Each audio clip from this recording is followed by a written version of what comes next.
Bonjour, vous êtes sur Europocket News et les thèmes d'actualité de ce jeudi seront les élections françaises vues par l'Europe, les paiements bancaires et une thérapie virtuelle pour traiter les addictions. C'est tout de suite. La Pologne condamne les couples homosexuels. Qu'en pensez-vous ? Pour un État membre de l'Union européenne, ça me semble intolérable. Les institutions européennes n'ont pas encore agi, mais observent avec méfiance les décisions des jumeaux Kaczynski au gouvernement polonais. Avec ces deux protagonistes, la Pologne est un peu devenue la bête noire de l'Union européenne, notamment donc avec cette loi pénalisant les gays et les lesbiennes venant des jumeaux. La société polonaise ne s'est pourtant pas laissée faire et organisé la semaine dernière la Semaine pour la tolérance et l'égalité à Cracovie. Esther, en déplacement en Pologne pour quelques jours, a collecté quelques témoignages frappants. On regarde.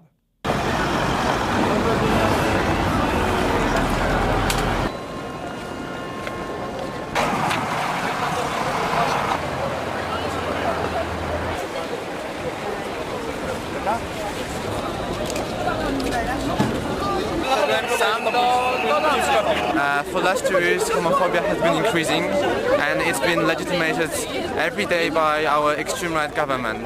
So I think that we made a huge step back. We got some rights, we got some social respect and social tolerance, but like 2 years ago it started to change. And of course it's been increasing, so that's I think why the action like the march like this are really necessary. And what do you try to reach avec this event? To be visible, to show that gay and LGBT people are a normal part of society, and to make people aware that they can take things in their hands. So it's regular people who can change the world, not us, not activists. So each action like this, when you just take some measures, you can change the society you are living in. So what's tolerance for you? Oh, tolerance is living with everything. It's all over you. So everything what is on the world, you must live with it and don't fight.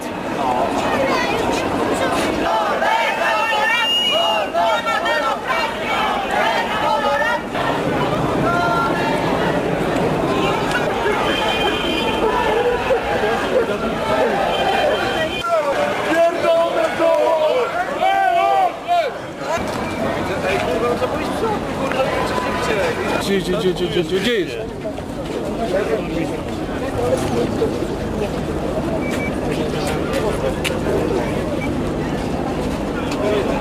Esto que ves a mi espalda es la marcha por la tolerancia de Cracovia. La verdad que se está complicando un poco la cosa entre la policía y algunos increpantes de la manifestación. Vamos a intentar seguir a ver cómo acaba esto.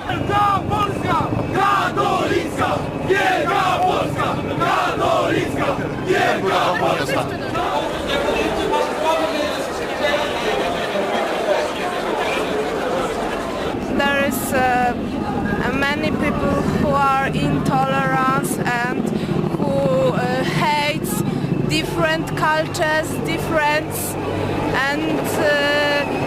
I don't know, we have to say that we need our place in Poland and in Europe.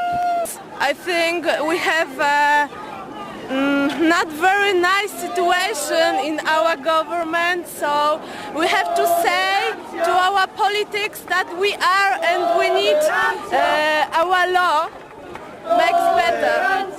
Well, I think it's very good that so many people come out now. More people come out every year. People need to stand up in Poland for toleration, so I think it's very good. And I'm not surprised there are so many police here, because there are so many quite conservative people who are against marches like this. This particular government is not very tolerant, no. No, they don't really support minority groups in any way at all.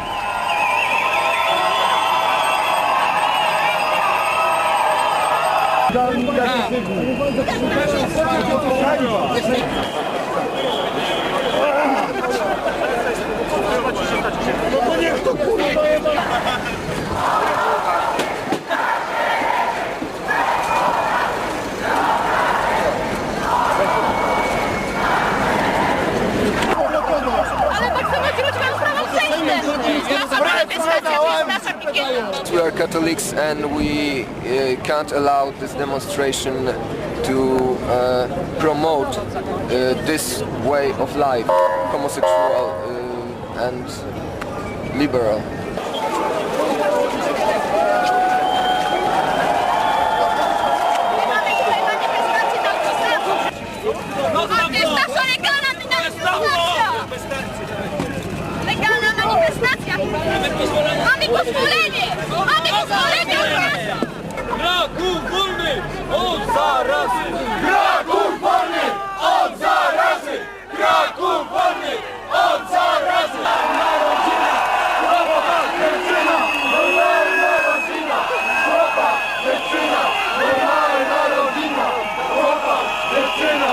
Pues la marcha ha acabado ya aquí en Cracovia con algunas detenciones. Han sido 2 horas de nervios, de gritos, en las que unos pedían tolerancia y los otros se la negaban. On est tellement concentré sur la crise des banlieues, l'insécurité, l'emploi, l'enseignement en France qu'on en oublie presque que le président élu jouera un rôle déterminant dans l'Union européenne, notamment dans les positions de la France vis-à-vis du texte constitutionnel. Comment les autres pays européens ont-ils perçu ces résultats de premier tour ? Eh bien, après les résultats de 2002, ils redoutaient le pire, et en général, ils sont satisfaits et rassurés, comme le déclare Walter Steinmeier, le ministre des Affaires étrangères allemande, que les groupes radicaux comme Le Pen aient reculé. On salue une volonté de changement des Français côté espagnol, et José Manuel Barroso commande de très bons scores des forces pro-européennes du côté de la Commission, où on se réjouit pour le second tour de la course centriste de bon augure pour l'Europe. Aujourd'hui, c'est commun de changer de pays et de payer avec sa carte de crédit française. Mais ça marche pas toujours, il y a des délais et des taxes selon le pays ou la banque. Le Parlement européen vient d'approuver en première lecture une directive pour rendre ces paiements dans les autres pays membres plus rapides et moins chers. La directive va dans le sens de l'uniformisation du marché européen. En fait, toutes les transactions, les transferts, les débits directs et autres opérations seraient effectuées à partir d'un nouveau système commun avec lequel la vitesse des paiements serait la même qu'à l'échelle nationale aujourd'hui. Et si la directive est mise en place en 2010, les banques devront assurer que la transaction est réalisée le jour même de l'opération. Le virtuel pourrait bien aider à traiter les addictions. Les alcoolos, les fumeurs ou les drogués pourraient être soignés dans des mondes parallèles, des environnements tentateurs comme les appellent les scientifiques. Le projet a été présenté en début de semaine aux rencontres internationales de la réalité virtuelle à Laval. Il travaille sur les stimuli. En fait, selon les recherches, plus on est stimulé, exposé à sa phobie ou à son addiction, moins on en ressent la crainte ou le besoin de consommer. La thérapie permet donc au docteur d'être présent au moment de la stimulation du patient et de la contrôler pour travailler sur l'addiction. Et c'est terminé pour aujourd'hui sur Europocket News. Bon jeudi et à demain. Ciao.